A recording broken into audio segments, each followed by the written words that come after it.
નમસ્કાર ગુજરાત આજના તાજા સમાચારની અંદર ખેડૂતો માટે સારા સમાચાર। લોન ઉપાડનારનો આંકડો વધ્યો, વીઘા દીઠ 20,000 રૂપિયા। એલપીજી ગેસ સિલિન્ડર મોંઘા, ખેડૂતોના પૈસા ડબલ થશે। રેશન કાર્ડ નવી સુવિધા, ખેડૂતોની પાક ધિરાણ લોન માફ, બેંક ખાતામાં 10,000 સહાય। ગુજરાત સરકારનો નિર્ણય, ચૂંટણી ભેટ 5 મોટા સમાચાર। ગરીબ પરિવારોને ફાયદો, મુખ્યમંત્રીનો મોટો નિર્ણય। 2025ના ચોમાસાની મોટી જાહેરાત, પીએમ ફસલ વીમા યોજના। ગુજરાતમાંથી કેટલું દેવું, નવી મહાનગરપાલિકા જાહેર। જમીન માપની નિયમો, દંડ વસૂલવાને બદલે જેલ ભેગા કરો, ખેડૂતોની 2 લાખની સહાય। રેશન કાર્ડ ધારકો માટે ખુશખબર, એટીએમમાંથી પૈસા ઉપાડવાના નિયમો, લાયસન્સ રદ નિયમો, હવે બેંક લોન થશે સસ્તી। આજના સૌથી મોટા ખેડૂત સમાચાર અને આજના તાજા સોના ચાંદીના ભાવ જાણીશું આજના વિડીયોની અંદર। તો મિત્રો, દરેક સમાચાર, દરેક માહિતી જણાવું તે પહેલાં ગુજરાતના જે પણ મિત્રો ટોટલ માહિતી યુટ્યુબ ચેનલ પર નવા છે એ દરેક મિત્રોને ખાસ વિનંતી છે, જો તમે હજુ સુધી ટોટલ માહિતી યુટ્યુબ ચેનલને સબસ્ક્રાઇબ નથી કરી તો અત્યારે જ ટોટલ માહિતી યુટ્યુબ ચેનલને સબસ્ક્રાઇબ કરી લેજો, જેથી કરી મિત્રો દેશ દુનિયા અને આજના તાજા સમાચાર તમને સૌપ્રથમ અમારી ટોટલ માહિતી યુટ્યુબ ચેનલના માધ્યમથી દિવસભર અને સમયસર મળી જાય। તો મિત્રો, આજના તાજા સમાચારની શરૂઆત કરીએ તો ખેડૂતો માટે સારા સમાચાર આવી ગયા છે। રાજ્ય સરકારે ફરી એક વખત ગુજરાતના ખેડૂતોની માંગણીને વાચા આપતો નિર્ણય કર્યો છે। રાજ્યભરમાં તુવેરની ટેકાના ભાવે જે ખરીદી ચાલી રહી છે એમાં રાજ્યના કોઈ પણ ખેડૂત ટેકાના ભાવે તુવેરના વેચાણથી વંચિત ન રહી જાય એ માટે ખરીદીના સમય આગામી તારીખ 30 એપ્રિલ સુધી લંબાવવાનો કૃષિ મંત્રી રાઘવજી પટેલના માર્ગદર્શન હેઠળ નિર્ણય કરવામાં આવ્યો છે।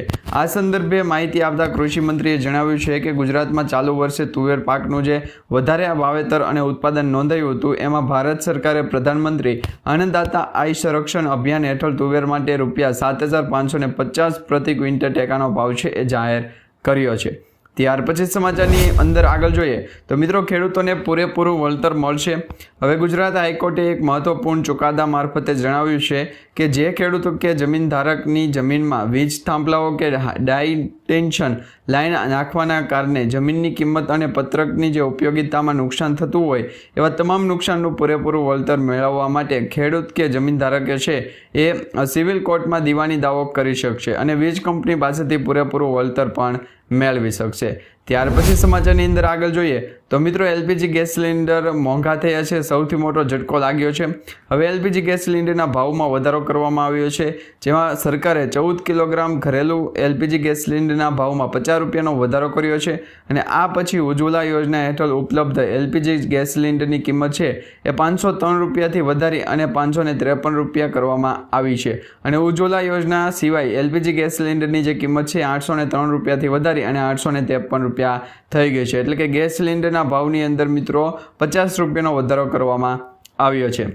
ત્યાર પછી સમાચારની અંદર આગળ જોઈએ તો વીઘા દીઠ 20,000 રૂપિયાની સહાય આપવામાં આવશે।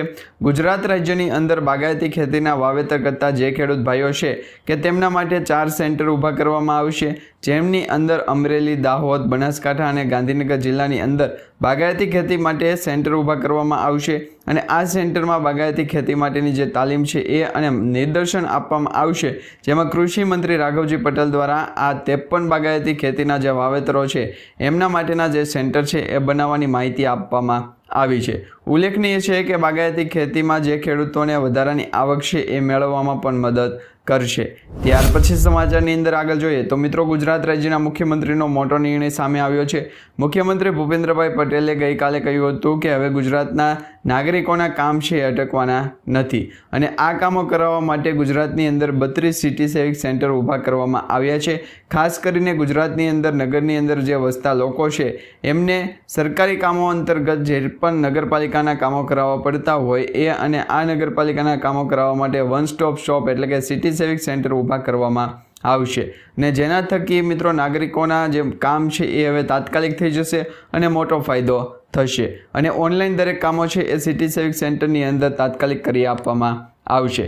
ત્યાર પછી સમાચારની અંદર આગળ જોઈએ તો મિત્રો, 2025માં રાશન કાર્ડની નવી સુવિધા સામે આવી છે। જો તમે રાશન કાર્ડનો ઉપયોગ કરી રહ્યા છો તો 2025માં રેશન કાર્ડની જરૂર હવે પડવાની નથી, કારણ કે ભારત સરકારે મેરા રાશન 2.0 નામની એપ્લિકેશન લોન્ચ કરી છે અને મેરા રાશન 2.0 એટલે કે બીજો તબક્કો જે રેશન કાર્ડ અંતર્ગત જે એપ્લિકેશન બનાવવામાં આવી છે એ અંતર્ગતનું બીજું વર્ઝન જે બહાર પાડવામાં આવ્યું છે।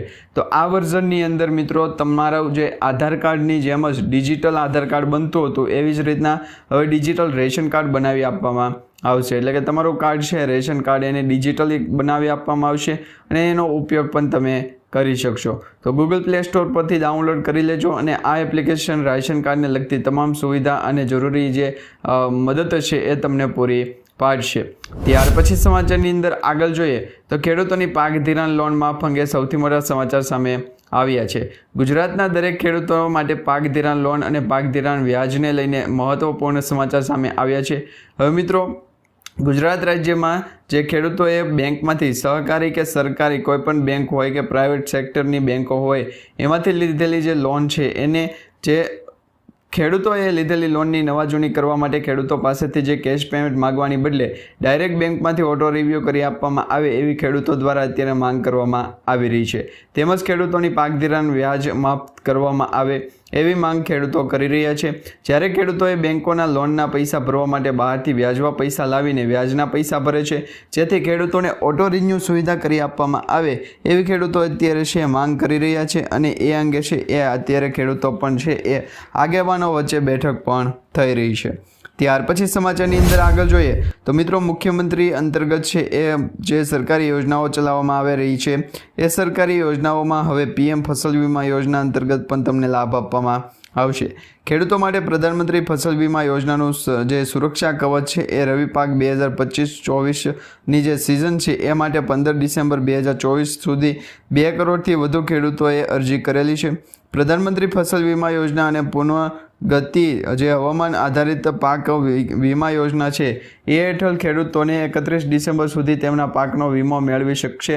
અને રવિ પાક માટે ખેડૂતો દ્વારા ચૂકવવા પાત્ર જે પ્રીમિયમ છે એના દરોમાં 0.5% વધારો અને વ્યાપારી જે પાકો છે એમના માટે પ્રીમિયમ દરોમાં 5% વધારો કરવામાં આવ્યો છે. આ સાથે જ મિત્રો, જે ખેડૂતો તેમના પાકમાં ફેરફાર કરવા ઈચ્છે છે તેઓ 29 ડિસેમ્બર 2024 સુધીમાં બેંકને લેખિતમાં અરજી આપી શકે એ માટે કહેવામાં આવ્યું હતું. પરંતુ હજી સુધી PM ફસલ બીમા યોજના છે એ યોજના અંતર્ગત ઘણા બધા ખેડૂત મિત્રોએ રજિસ્ટ્રેશન નથી કરાવ્યું. તો આવા દરેક ખેડૂત મિત્રો રજિસ્ટ્રેશન કરાવી લે, કારણ કે PM ફસલ વીમા યોજના અંતર્ગત તમને વધારાનો લાભ આવનારા સમયની અંદર મળશે. ત્યાર પછી સમાચારની અંદર આગળ જોઈએ તો ગુજરાતમાંથી કેટલું દેવું છે, ગુજરાત રાજ્યના જે નાગરિકો છે, ખેડૂતો છે, એમના માથે અત્યારે ટોટલ કેટલું દેવું છે એ અંગેના સમાચાર સામે આવ્યા છે. વર્ષ 2005માં ગુજરાત નાણાકીય જવાબદારી અધિનિયમને રાજ્ય સરકારે અમલી બનાવ્યો છે અને જે અન્વયે રાજ્ય સરકાર દ્વારા છે એ ઘરગથ્થુ ઉત્પાદનમાં પ્રમાણમાં જાહેર દેવું 27.10%થી નીચે રહેવું જોઈએ. વર્ષ 2000 અને 2001માં તે સમયે જાહેર કરવામાં આવેલ GSDPના 23.86% હતું, જેમાં ઉત્તરોત્તર ઘટાડો લાવી અને નાણાકીય વર્ષ 2023-24ના સુધારેલા અંદાજોમાં 15.34% તેમજ નાણાકીય વર્ષ 2024-25ના અંદાજપત્રોમાં છે એ 15.27% સૂચવવામાં આવ્યું છે. ત્યાર પછી સમાચારની અંદર આગળ જોઈએ તો મિત્રો, ગુજરાત રાજ્ય સરકાર દ્વારા છે એ નવી મહાનગરપાલિકાઓ જાહેર કરવામાં આવી છે, જેમાં રાજ્ય સરકારે 25 ડિસેમ્બરે સુશાસન દિવસ વિધિવત જાહેર કરે છે. નવસારી, તાપી, મહેસાણા, નડિયાદ, સુરેન્દ્રનગર, ગાંધીધામ, મોરબી, પોરબંદર, આણંદ આ જેટલી નગરપાલિકાઓ છે એમાં મહાનગરપાલિકાઓ બનશે અને રાજ્યમાં 17 મહાનગરપાલિકાઓ બનાવવામાં આવશે. ત્યાર પછી સમાચારની અંદર આગળ જોઈએ તો મિત્રો, જમીન માપણી અંતર્ગત તાત્કાલિક નિર્ણય લેવામાં આવશે. મહેસૂલ વિભાગની જમીન માપણી માટે પરિપત્ર જાહેર કર્યો છે. જમીનના હિસ્સામાં માપણીની જે કામગીરી છે એને અર્જન્ટ ગણવામાં આવશે અને ફ્રી રિસિપ્ટ જનરેટ થયાના 21 દિવસની અંદર જ જમીન માપણી કરવામાં આવશે અથવા તો એવી અરજીઓ નિકાલ કરવાનો આદેશ થયો છે. અને આ નિર્ણયને કારણે રેકર્ડ તત્કાલ બનશે, વહીવટી સમય બચશે, બિલ્ડર્સ અને ગ્રાહકો માટે લોન્સ લેવામાં વિલંબ ઘટી શકશે અને વ્યાજમાં રાહત થશે. સરકારી સહાય, વેચાણ અને એનેમાં રૂપાંતર ઝડપી બનશે. ત્યાર પછી સમાચારની અંદર આગળ જોઈએ તો મિત્રો, દંડ વસૂલવાને બદલે જેલ ભેગા કરો એ અંગે છે એ ટ્રાફિક નિયમો તોડનારાઓને ગૃહમંત્રી સંઘવીની ચેતવણી આપવામાં આવી છે.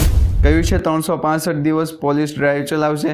રોંગ સાઈડ વાહન ચલાવતા, ઓવર સ્પીડ વાહન ચલાવતા તેમજ રોડ રેસિંગ ટ્રેક સમજતા જે લોકો છે એમને દંડ ફટકારવાને બદલે સીધા જેલ ભેગા કરાશે. હાથમાં 10 દિવસ પાટીલ પકડવામાં આવશે તો બધું જ છે એ સરખું થઈ જશે. અને રાજ્યમાં ગૃહમંત્રી હર્ષ સંઘવીએ અમદાવાદમાં શોર્ટ ફિલ્મ સંઘર્ષના જે સ્પર્ધાના સત્કાર સમારોહ હતો એમાં ઉપસ્થિત રહી અને આ નિર્ણય કર્યો છે. ત્યાર પછી સમાચારની અંદર આગળ જોઈએ તો મિત્રો, ખેડૂતોની 2 લાખ રૂપિયાની સહાય આપવામાં આવશે. રિઝર્વ બેંક ઓફ ઇન્ડિયા દ્વારા જે એમના ગવર્નર છે શક્તિકાંત દાસ, એમણે ધિરાણ નીતિ નિર્ણય છે એ જાહેર કર્યા છે અને આ વખતે મિત્રો લોનના નિયમો સરળ કરી દીધા છે. તેમને કોઈપણ ગેરંટી વગરની જે કૃષિ લોન છે એની મર્યાદા વધારી દેવામાં આવી છે. હવે મિત્રો 1,60,000 રૂપિયાની જગ્યાએ 2 લાખ રૂપિયાની કૃષિ લોન આપવામાં આવશે. એ અંગે એક સૌથી મોટો નિર્ણય લેવામાં આવ્યો છે. તો આ અંગે તમારું શું કહેવું છે નીચે કમેન્ટ બોક્સમાં ખાસ કરીને જણાવી દેજો. ત્યાર પછી સમાચારની અંદર આગળ જોઈએ તો રેશન કાર્ડ ધારકો માટે સારા સમાચાર આવ્યા છે. હવે મિત્રો KYCને લઈને રાજ્યભરના નાગરિકો માટે રાહતના સમાચાર આવ્યા છે.